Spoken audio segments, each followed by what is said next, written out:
en este martes, la lectura del libro del Éxodo es extraordinaria porque nos va contando a nosotros la manera como Dios actuó en medio de la comunidad. Yo quiero que notemos cómo el mal y el bien son fuerzas que se desarrollan en medio de una comunidad a través de personas concretas. El bien a través de Moisés. Moisés es el hombre que conduce al pueblo en nombre de Dios, que obedeciendo la palabra, el mandato, las órdenes que Dios le daba, lo hacía. Dios le dijo, levanta tu mano, Moisés la levantó. Divide el mar, Moisés lo dividió. Lleva al pueblo por en medio del mar, Moisés lo llevó. Extiende tu mano y cierra las aguas para que los egipcios perezcan, Moisés lo hizo. El bien es hacer caso a Dios.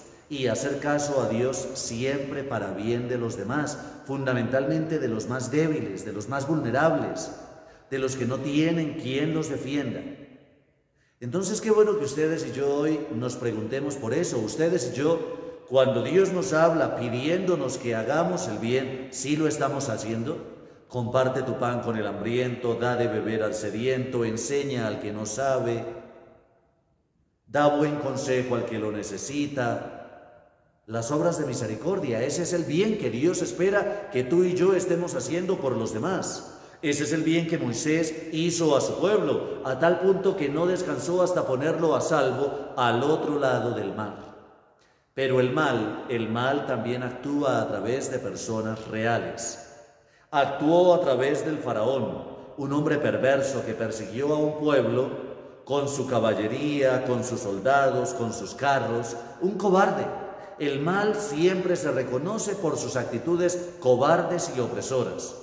Perseguir a un pueblo que no tenía armas, que no tenía ejército, que no tenía caballería, que no tenía carros. Eso es absurdo. El mal siempre es esa actitud soberbia que tenemos las personas de querer imponernos sobre los demás, de querer restregarle en la cara al otro todo lo que yo tengo y tú no lo tienes. Mucho cuidado porque el mal jamás tendrá la última palabra. Podrá hacer mucho escándalo, podrá tener muchos corotos, podrá ponerse muchos oropeles, podrá embellecerse demasiado, podrá aparentar todo lo que quiera. Pero lo cierto es que el Señor con las aguas tapó el mal. ¿Qué significa eso? Purificó la tierra de la maldad que había. Entonces, qué bueno que ustedes y yo hoy nos preguntemos si somos emisarios de la bondad de Dios o somos emisarios de la maldad de Dios.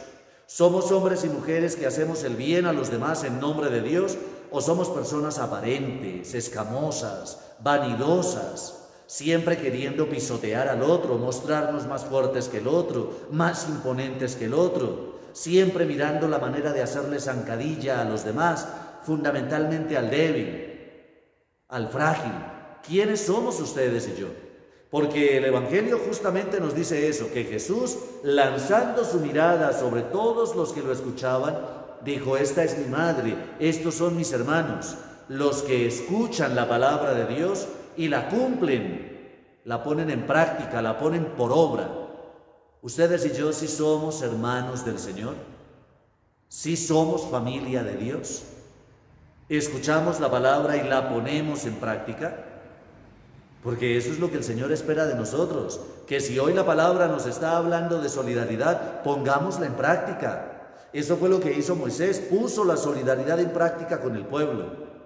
Que si la palabra nos habla de amor, pongámoslo en práctica. Que si la palabra nos habla de perdón, pongámosla en práctica. Que si la palabra nos habla de respeto, pongámosla en práctica. Pero a veces la palabra nos habla de tantas cosas maravillosas y tú y yo no las ponemos en práctica. Ponemos en práctica las obras de Satanás, ponemos en práctica la mentira, ponemos en práctica la soberbia, ponemos en práctica la grosería, ponemos en práctica la venganza. Tú y yo, ¿de quién somos discípulos? ¿De quién somos realmente hermanos? Pidamos hoy esa gracia al buen Dios. Que el Señor te bendiga en el nombre del Padre, y del Hijo, y del Espíritu Santo. Amén.